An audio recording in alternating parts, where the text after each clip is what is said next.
Salut tout le monde, bienvenue dans cette nouvelle vidéo où je vais répondre à vos questions qui ont été posées sur Instagram dans la boîte à questions. Si vous ne me suivez pas encore sur Insta, je vous encourage à me rejoindre ici parce que c'est l'endroit où quand j'ai plus d'idées de vidéos et que j'ai épuisé mon stock, j'en ai encore pas mal là à vous tourner, c'est ici que je vous mets des boîtes à questions en vous disant voilà, s'il y a des vidéos que j'ai pas tournées, laissez-moi vos idées et je les tourne ensuite dès que je peux. Et là aujourd'hui, je vais coupler deux questions que vous m'avez laissées. C'était apprendre à refaire confiance aux autres et comment avoir la foi. J'ai décidé de mettre les deux ensemble parce que pour moi, c'est lié. Pour la première question de comment apprendre à refaire confiance aux autres, je vais vous parler un tout petit peu de mon parcours perso. J'ai déjà dans mes vies antérieures été sacrément trahie et aussi dans cette vie-là, alors je ne vais pas dire que j'ai été trahie, je vais dire je me suis sentie trahie, bien que je pense à une situation où j'étais jeune et que mon amoureux de l'époque attendait que je parte au travail pour me tromper avec tout Bordeaux, donc c'est quand même de la trahison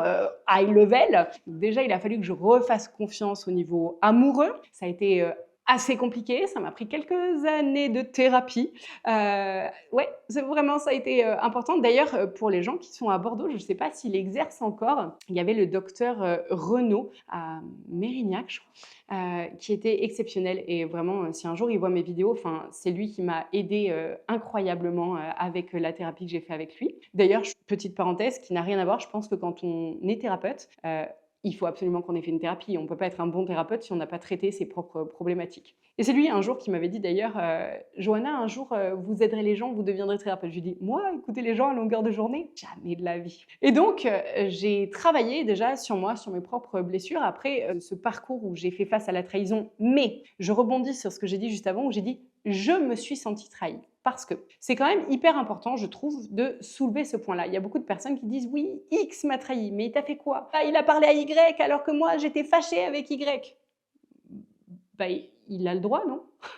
Donc des fois, on se sent trahi parce que nos besoins n'ont pas été entendus et répondus par une personne extérieure, mais c'est un point de vue en fait. C'est pas parce qu'on se sent trahi qu'on l'a réellement été. Néanmoins, ça ne veut pas dire que pour nous, ça n'est pas une situation de vérité. Je me suis sentie trahie, donc je vibre trahison en fait, tout simplement. Je ne suis pas en train de vous dire que c'est pas parce qu'il n'y a pas eu trahison de la part de l'autre qu'on ne se sent pas trahi et qu'on n'a pas de blessure de trahison à l'intérieur de nous. Ça, c'était un peu un premier point. Le deuxième point, dans mon parcours, donc il y a eu ce truc de je me suis sentie trahie. J'ai mis par écrit, quand j'ai travaillé, donc déjà j'ai fait cette thérapie avec mon psychiatre de l'époque, et en plus, j'ai mis par écrit toutes les situations où je m'étais sentie trahie. J'ai mis avec X, je me suis sentie trahie parce que voilà ce que j'attendais de sa part. J'ai fait des colonnes. X, nom, prénom, situation, raison de la trahison. Je me suis fait un petit carnet quoi, où je mettais toutes les situations où je m'étais sentie comme ça. Et ça m'a permis, en fait, en me mettant à la place de l'autre, de me dire est-ce qu'il y a réellement eu trahison ou est-ce que je me suis sentie trahie parce que j'avais une blessure ouverte. Je vous répète tout le temps qu'une blessure, en fait, comme par exemple si j'avais une entaille ici, je mets du citron dessus, je vais hurler de douleur, alors que si l'entaille est fermée et cicatrisée, ça ne fait pas mal. Donc du moment où vous êtes citronné par l'extérieur, c'est qu'il y a une blessure ouverte. Donc, j'ai mis sur mon petit carnet toutes les situations dans lesquelles j'avais encore souffrance et donc blessure ouverte. Et ça m'a permis ensuite, en me mettant à la place de l'autre, de me dire pourquoi l'autre a agi comme ça? Quel aurait pu être son point de vue? Je ne suis pas allée échanger avec l'autre. J'ai fait ce travail moi pour moi avec moi. Okay, ça m'a permis en fait de me dire est-ce que réellement il y a eu trahison ou est-ce qu'en fait je me suis sentie comme ça parce que j'ai une blessure ouverte? Si il y avait le « ouais, j'ai une blessure ouverte ». Et ben, je suis allée chercher un peu plus loin en me disant « ok, quelle est cette blessure ?» Exemple, bon, pour le copain de l'époque qui m'a trompé avec tout Bordeaux, clairement, c'est une blessure, il y a eu trahison, donc ça compte pas dans ce game-là. Mais pour d'autres situations, j'en ai pas qui me viennent en tête. Si, une copine par exemple qui a coupé les ponts un jour, du jour au lendemain. Et ça, c'est un truc qui m'est arrivé de façon super récurrente dans ma vie, même jusqu'à il y a pas longtemps. Des fois, j'avais un message de bon, écoute, on se quitte et c'est comme ça, mais sans explication. Et des fois, j'avais rien. La personne ne me donnait plus jamais de nouvelles. Et ça m'a longtemps attristée où je me disais mais putain, mais qu'est-ce que j'ai fait en fait? Je comprends pas. Et donc, je mettais le prénom de la personne et comment elle a pu se sentir. Et souvent, il y avait, bon, ben, je suis quelqu'un qui rentre dans l'art, je dis tout haut ce que les gens ont souvent pas envie d'entendre tout bas. J'ai une façon de dire les choses qui s'améliore avec le temps, mais qui, quand j'étais jeune, c'était vraiment du rentre-dedans et puis je cherchais pas à prendre des pincettes ni quoi que ce soit. Donc potentiellement, j'ai pu dire quelque chose qui a heurté cette personne. Elle ne s'est pas sentie légitime de venir me le dire parce qu'elle a peut-être eu peur de ma réaction, de ma façon de parler, etc. Et que donc, en fait, elle m'a pas trahi. Elle a juste écouté ses propres peurs qui ne voulaient pas faire face à ce que moi j'étais sur l'instant. Donc en fait, il n'y a pas eu trahison. Et ça m'a permis de me dire, ok, ma liste de trahison qui faisait 42 lignes s'est réduite à 3 lignes où il y a réellement eu trahison. Déjà, ça m'a aidé de me dire, ok, à chaque fois que je me dis, ouais, j'ai été trahi, etc., en fait, c'était pas vraiment la vérité. Tout comme à chaque fois que j'ai été rejetée, par exemple, pour chaque blessure, rejet, humiliation, abandon, injustice et trahison, souvent, on se met, notre petit ego, dans notre petit triangle de Cartman, se met comme une victime. Je suis victime de abandon, rejet, alors qu'en réalité, on est victime de rien du tout. C'est juste notre petit mental qui adore se caler dans sa position de victime parce que ça lui donne une consistance. Du moment où j'ai réduit ma liste à 3, je me suis dit, ok, qu'est-ce que je choisis de faire avec ces 3-là? Je pense aux copains, par exemple, qui m'avaient trompé avec tout Bordeaux. Je me suis dit, pourquoi? Je vous dis ça, c'est pas sur l'instant, d'accord? J'avais 19 ans quand c'est arrivé. J'ai fait le travail sur moi quand j'ai commencé ma thérapie après 2 ans plus tard, un truc comme ça. Donc déjà, il y avait eu un petit peu apaisement, quoi. J'étais plus dans la colère de base. Je me suis dit, ok, cette personne-là qui me trompait avec tout le monde, en fait, il était dans une volonté d'avoir un harem parce qu'il manquait gravement de confiance en lui et que donc il avait besoin de posséder des conquêtes pour pouvoir se sentir exister. Alors, est-ce que ça enlève la trahison? Non. Maintenant, est-ce que ça me permet d'avoir compassion? Parce que de la compréhension naît la compassion. Et de la compassion naît l'amour inconditionnel. Et donc, je passais de « je suis victime de trahison » à je ressens de l'amour inconditionnel pour toi parce que je vois ta souffrance. Et donc, ça m'a permis de passer de victime à créateur et souverain, souveraine de ma réalité. Je passais de je subis l'extérieur, je subis les garçons, à en fait, je choisis mon positionnement dans ma propre vie. J'ai aussi conscientisé un truc il n'y a pas longtemps grâce à une personne qui me suit parce que je me fais accompagner. On ne peut pas bien accompagner les autres quand on ne se fait pas soi-même accompagner. Et je me fais accompagner et il y a une personne qui m'a dit ouais, t'es quelqu'un de très doux. Je me suis dit c'est fou parce que ça fait plein de fois qu'on me le dit et à chaque fois qu'on me dit ça, je dis ouais, c'est pas vraiment l'adjectif qui me caractérise le plus, tu vois, c'est pas celui qu'on m'a donné tout de suite. Et en fait, cette personne, elle me dit non, en fait, t'es douce, mais parce qu'on ne t'écoute pas dans ta douceur, ben, tu deviens yang après. Oh, j'ai eu les larmes aux yeux quand elle m'a dit ça, parce que je me suis dit, putain, mais oui, c'est vrai. Et en fait, je me rends compte que la trahison que j'ai perçue dans ma vie jusqu'à il n'y a pas longtemps me faisait avoir une réaction comportementale yang. Donc, très bien, vous me trahissez, je vais me positionner, je vais être encore plus présente et il n'y a pas de souci, je vais prendre ma vie en main, etc. Donc, étiquette battante. Sauf qu'en fait, est-ce que j'avais vraiment envie de garder cette étiquette battante ou est-ce qu'en fait j'avais envie de me dire j'ai envie d'être douce? C'est ce que je suis à la base. Je le vois avec mes enfants, avec Matt, je suis quelqu'un de très câlin, de toujours en train de papouiller les gens et tout, très tactile alors que j'aime pas être tactile avec les gens que je connais pas. Donc je voyais, plus ça va, plus j'avance, plus je vois la distance que j'ai mis entre les gens en qui j'ai confiance et les autres. Et ça m'a vraiment permis de me rendre compte qu'on avait toujours le choix de comment on réagit à ce qui est. Et vous connaissez cette phrase de Bouddha, ce n'est pas ce qui est qui importe, c'est la façon dont on y réagit. Et comment j'ai fait, j'en viens au sujet de base de cette vidéo, comment j'ai fait pour refaire confiance, sous-entendu après trahison? Eh bien, j'ai réduit ma liste de trahisons en me posant la question, où est-ce qu'il y a réellement eu volonté de me nuire? Parce qu'en fait, c'est ça, une trahison, c'est je veux te nuire. Eh bien, il n'y en avait pas beaucoup, il y en avait une. Mais encore une fois, cette personne à qui je pense, a voulu me nuire parce que je représentais tout ce qu'elle ne serait jamais. Donc il y avait ce truc de « Ah, en fait, j'ai envie de la bousiller parce qu'elle est le miroir que j'ai pas envie de voir dans ma vie. » Et du moment où j'ai vu ça, ben, j'ai eu compassion. Parce qu'en fait, on ne peut pas vouloir être méchant envers quelqu'un qui souffre. On peut pas, cette personne-là, si elle me parlait, parce que là, elle agit avec méchanceté, mais en fait, si elle me parlait et qu'elle s'autorisait à me dire, à mettre des mots MOTS sur ces mots MAUX, elle me dirait sûrement je suis mal dans ma vie, je suis désolée, je me rends compte que en fait, j'ai voulu te faire du mal parce que j'ai l'impression que tout va bien pour toi, alors que c'est pas le cas pour moi.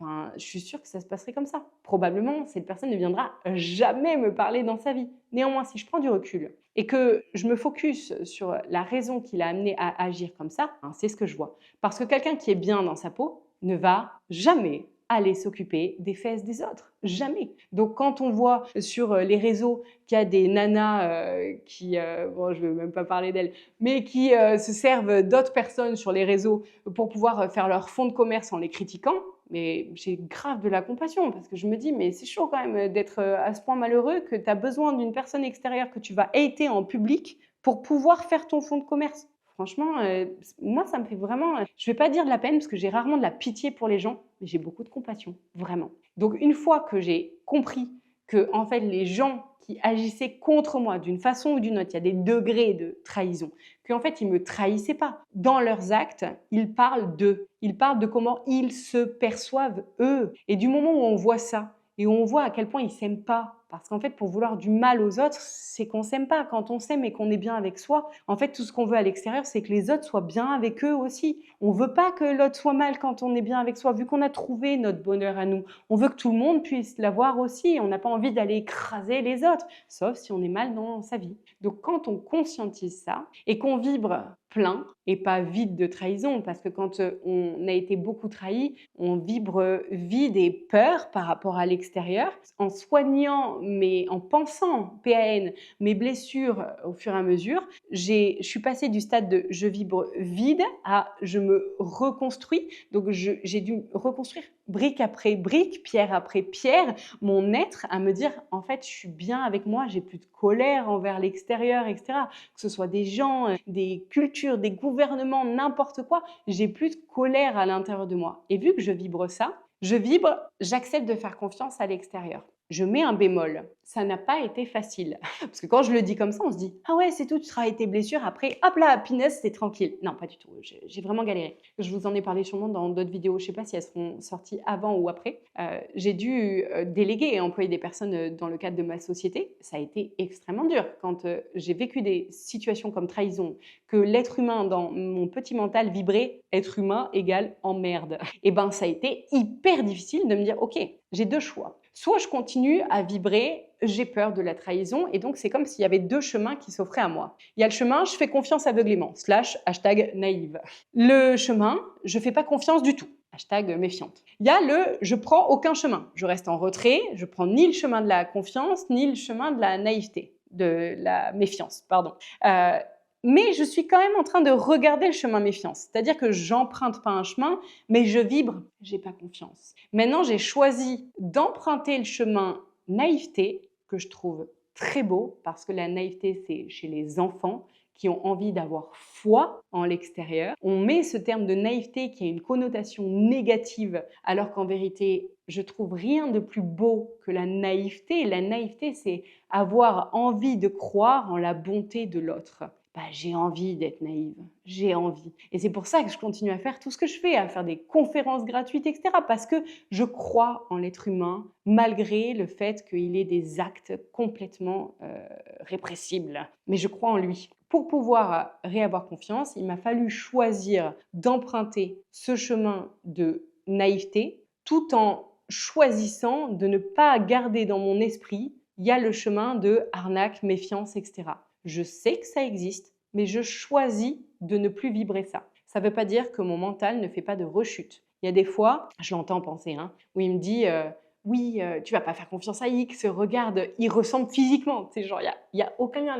La pauvre personne, elle ressemble physiquement à quelqu'un avec qui j'ai eu une sensation de trahison avant. Du coup, catalogué. Et je dis à mon mental, mais tu peux pas faire ça. La dernière fois, je rentrais d'un rendez-vous du tribunal, d'ailleurs le 5 juillet, et je vois quelqu'un qui ressemble à quelqu'un avec qui j'ai eu des déboires, et j'entends mon mental me dire, ah, regarde-le, lui, avec sa vibration-là. Je dis à mon mental, auto-dialogue intérieur, je dis, mais qu'est-ce que tu fais? Qu'est-ce que tu es en train de faire? Il me dit, mais regarde, ça se voit à sa vibration. Vous vous rendez compte du mental, de l'ego spirituel, comment il faut être bien extérieur à ça pour observer cette situation et se rendre compte que l'ego spirituel va utiliser vos propres termes de spiritualité pour pouvoir se faire passer pour bienveillance. Le jugement. S'il y a jugement, il y a ego et mental. Et donc, j'entendais mon mental juger une personne à l'extérieur qu'il ne connaissait ni d'Ève ni d'Adam, mais parce qu'il ressemblait de près ou de loin à quelqu'un qui m'avait trahi, hop là, catalogué. Bah ça, c'est terminé. Aujourd'hui, je me focus, je le vois, hein, lui, quand il est en train, il se fait ses schémas, je le laisse parler, puis au bout d'un moment, je lui dis, ça va, t'as fini? C'est bon, on peut se redire que cette personne est sûrement quelqu'un de bien. Il me dit, oui, mais on ne sait pas. Ben non, on ne sait pas. Donc, vu que tu ne sais pas, eh ben, tu restes dans l'optique de on ne sait pas. C'est ni bon ni mauvais. Et donc, refaire confiance m'a été permis par le fait de prendre de la distance et de pouvoir observer cette situation en me rappelant que tout ce que je sais, c'est que je sais rien sur les gens à l'extérieur. Donc, sauf quand il y a eu des actes qui ont déjà été mis en place où vraiment je me dis ouais, ok, c'est pas en accord avec mon éthique et donc je choisis de ne pas rester en relation avec cette personne-là parce que je ne vibre pas comme elle. Dans ce cas-là, je ne fais pas confiance. Mais sinon, je pars du principe que je fais confiance à l'extérieur parce que tout ce que je sais, c'est que je sais rien. Et ça rejoint la deuxième question de comment avoir la foi. En fait, cette question, elle est à l'envers. On ne peut pas perdre la foi. Là, vous allez me dire, mais attends, moi je suis sûre que je l'ai perdue, je ne l'ai pas. Oui, vous êtes la foi, vous êtes le divin, vous êtes Dieu, vous êtes créateur, vous êtes souverain, ok? Quand vous perdez votre foi, c'est que vous avez oublié qui vous êtes. Je vous encourage à rejoindre ma formation Scientia qui sert justement à vous rappeler de qui vous êtes et pourquoi vous êtes sur Terre.